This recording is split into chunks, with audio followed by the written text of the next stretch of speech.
Davidson. Thank you, Chairman, and I thank our witnesses. I really appreciate your expertise in this matter. And as we talked earlier, we've got several ideas under consideration, and one is to put non-monetary policy functions of the Fed on budget. The Federal Reserve is, of course, accountable to Congress, and that really needs to mean more than coming and answering a few questions once a year. And so,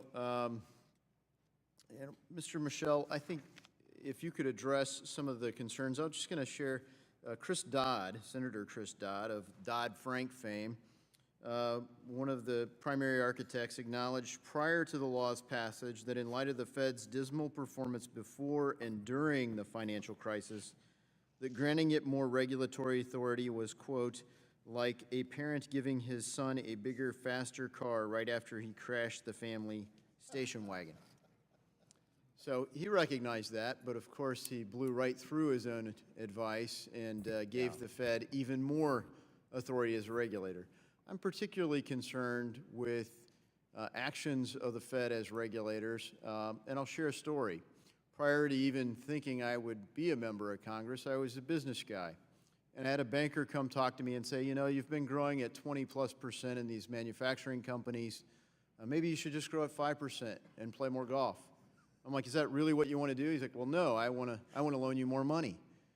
Well, why would you say that?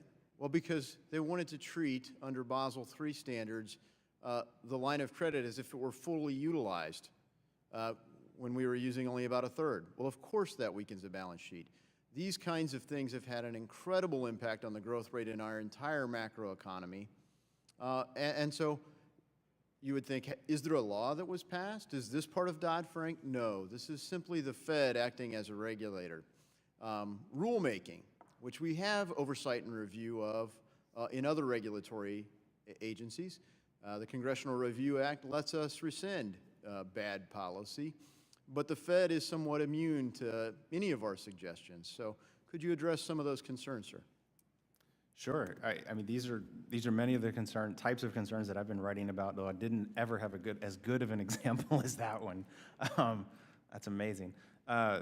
For years, the idea that Congress should just delegate to the Fed, go ahead and take care of all this stuff, and somehow that was democratic, and somehow that's just, and somehow that the Fed's accountable for what they're doing is insane. They have gone much farther than they should have, and that's just my opinion, but this needs to be reined in a way that there is less discretion and that they are focused on monetary policy and that no other regulator should have as much discretion to be able to do something like what happened to you. And I have to say again, the notion that somehow they're not politicized and that politics doesn't come into play here and that these decisions to take on these international agreements isn't political, that's absurd. Yeah, thanks. And Mr. Pollack, maybe you could come in on how the Federal Reserve blends this sense of credibility as a monetary policy. And of course, we have to have an independent monetary policy to kind of blur the lines and say, but acting as a regulator here, could you comment on that? Thank you, Congressman. In my view, the Fed should be independent neither as regulator nor as monetary manipulator or manipulator of credit allocation and asset prices. I also would go further, perhaps, than the proposal as far as appropriations go. I don't see any reason we shouldn't appropriate all the Fed's expenses, not just the non-monetary ones, because every dollar, as I said in my testimony, the Fed spends is in fact a taxpayer dollar. Yeah, I appreciate that, and so that kind of shows this is a more modest proposal. There would be some support for a stronger position, and this is hopefully something that can reach some bipartisan support. I was encouraged to hear Mr. Sherman in his opening remarks talk about some concern for the lack of accountability for federal agencies to this body. I guess my last few seconds here, I'd like to just throw out there one of the concerns highlighted by the rulemaking activity on short-term credit. The other thing is, in their conduct of monetary policy, the Fed has been swapping short-term money for long-term money. And what has been the effect of that on the growth rate of our economy in your assessment?